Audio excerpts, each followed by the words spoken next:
Police মারলে 10,000 এবং ছাত্রলীগ মারলে 5,000 টাকা দেওয়া হবে, এমন নির্দেশনা পিটন লন্ডন থেকে পান যুবদল নেতা নূরে আলম সিদ্দিকী। এ ঘোষণার পর মাঠে দায়িত্ব পালন করতে দেওয়া হয় নূরে আলম সিদ্দিকীর দুলাভাই মোহাম্মদ আব্দুল আজিজ ওরফের সুলতানকে গ্রেফতারের পর এমন তথ্য পেয়েছে ঢাকা মহানগর গোয়েন্দা পুলিশের সাইবার অ্যান্ড স্পেশাল ক্রাইম বিভাগ।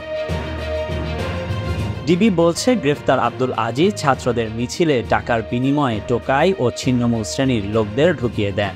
এরপর তাদের দিয়ে দেশব্যাপী হত্যা, ভাঙচুর, অগ্নিসংযোগ ও লুটপাটের মাধ্যমে ধ্বংসযজ্ঞ চালাতে জামাত, শিবির ও বিএনপি ক্যাডারদের নির্দেশনা দিয়ে আসছিলেন।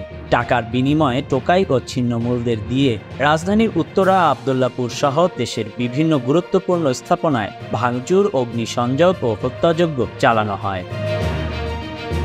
গতকাল বৃহস্পতিবার রাজধানীর মিন্টু রোডের ডিবি কার্যালয়ে আয়োজিত সংবাদ সম্মেলনে কথা বলেন অতিরিক্ত পুলিশ কমিশনার মোহাম্মদ হারুনুর রশিদ। তিনি বলেন, সরকার পতনের আন্দোলন বাস্তবায়নে মোহাম্মদ আব্দুল আজিজ সুলতান টোকাই ও ছিন্নমূল শ্রেণীর লোকদের দিয়ে জামাত, শিবির ও বিএনপির ক্যাডারদের নির্দেশনা দেন। নির্দেশনায় একজন ছাত্রলীগ নেতা বা কর্মীকে মারলে 5,000 টাকা এবং কোনো পুলিশ সদস্য মারলে 10,000 টাকা দেওয়া হবে বলে উল্লেখ করেন তিনি।